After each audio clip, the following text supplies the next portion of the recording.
तर भाई साहेब पेट्रोल पंपवर सकाळ सकाळी माझ्यासोबत काय असं होईल की मी त्याचा कधी विचार पण नाही केलो. तर नेमकं आता काय झालं आणि काय नाही व्हिडिओ मध्ये बनवून राहत समोर तुम्हाला माहितीच होईल.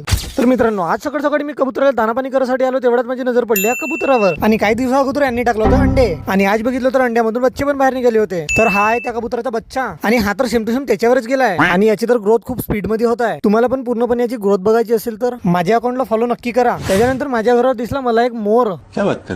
तर ह्या जातीचं नाव आहे गावठीवाला मोर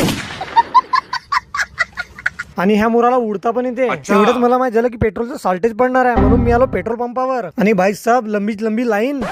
पण मला माहित होतं की माझा नंबर लवकरच लागणार आहे. ये कैसे हो गया? लोक लागले होते लाईन मध्ये आणि मी पेट्रोल पण भरून टाकलो. आता हे सर्व कसं काय झालं तर आपली ओळखी पैजण कमी आहे का रे. तर भाई साहेब इसको बोलते सूरज हुकरे व्लॉगर. भाऊनी आपल्याला लवकर पेट्रोल दिल्याबद्दल मी भाऊला बोललो थैंक यू, आपका ये उपकार जिंदगी भर याद रहेगा मुझे.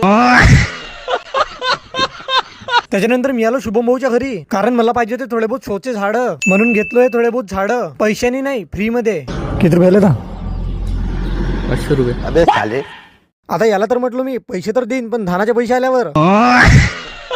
आता झाडं तर आणलो पण कुंड्या नव्हत्या तर यशभाऊच्या दुकानमधून कुंड्या घेऊन टाकलो. मग सायंकाळी आमच्या गावी लग्न असल्यामुळे मी लग्नाला जात होतो तेवढ्यात मला आमच्या घराजवळ दिसले लालतोंडे बंदर. आता हे कशी काय आमच्या गावाकडे भटकले माहित नाही पण मी ह्या एका बंदराचा फनी मोमेंट कॅप्चर केलो तर ते पण बघून घ्या.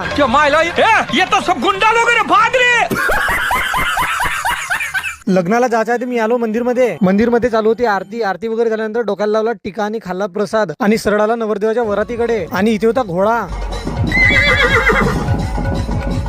त्याच्यानंतर लागला लग्न. तर मग आजच्या एवढ्याच मित्रांनो भेटूया आपण नेक्स्ट व्लॉग मध्ये. व्हिडिओ वगैरे आवडली असेल तर व्हिडिओला लाईक नक्की करा.